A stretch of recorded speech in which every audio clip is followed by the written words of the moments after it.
Hello बच्चों, कैसे हैं आप सब। आई होप आप लोगों की तैयारी हो चुकी होगी और अब केवल आपको रिवीजन करना बाकी है। तो अब आपके लिए जो आज क्वेश्चन लेके आई हूँ वो बहुत ही इम्पोर्टेंट है आपके फाइनल एग्ज़ाम में आने के लिए।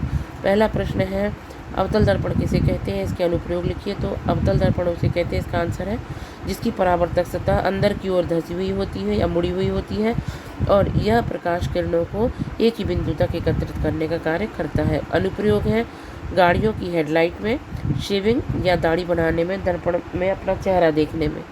दूसरा है संक्षारण या कोरोजन किसे कहते हैं, इससे बचने के उपाय बताइए। तो संक्षारण बहुत नॉर्मल सी बात है। जब कोई धातु, जैसा कि लोहा, अपन नॉर्मल चीज़ में लोहा ही ले सकते हैं, जब कोई धातु हवा और नमी के संपर्क में आकर धीरे धीरे करके ख़राब होने लगती है, जैसे कि लोहे पर जंग लग जाती है, लोहे की कील पर ऊपर भूरे रंग की एक परत चढ़ जाती है, तो ये संक्षारण के लक्षण होते हैं। तो इसे हम संक्षारण कहते हैं। उदाहरण है लोहे पर जंग लगना। इसके उपाय हैं बचाने के, पेंट या वार्निश करना। दूसरा है तेल या ग्रीस लगाना। तीसरा है जस्तीकरण या जिंक की परत चढ़ा देना। और चौथा है धातुओं को सूखी जगह पर रखना। अगला हमारा क्वेश्चन है अवक्षेपण अभिक्रिया को परिभाषित कीजिए।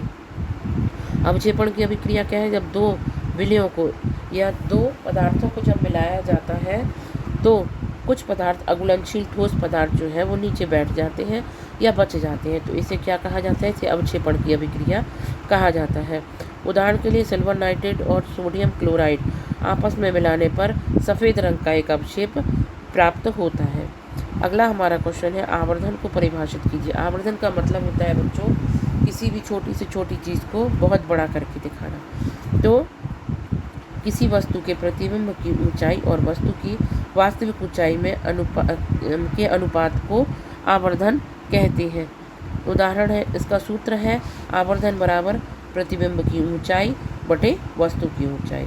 अगला है हमारा प्रतिरोध को प्रभावित करने वाले कारक। बच्चों, ये बहुत इंपॉर्टेंट क्वेश्चन है और आपको आपके पेपर में 1000% ये प्रश्न आपको मिलेगा।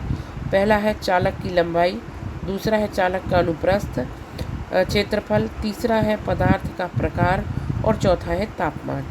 बच्चों, इन क्वेश्चंस को आप जाने से पहले एक बार देखकर ज़रूर जाएं। आपको ये प्रश्न आपके फाइनल एग्ज़ाम के पेपर में देखने के लिए आसानी से मिल जाएगा। आप इनको एक बार रिवाइज करके जाएं।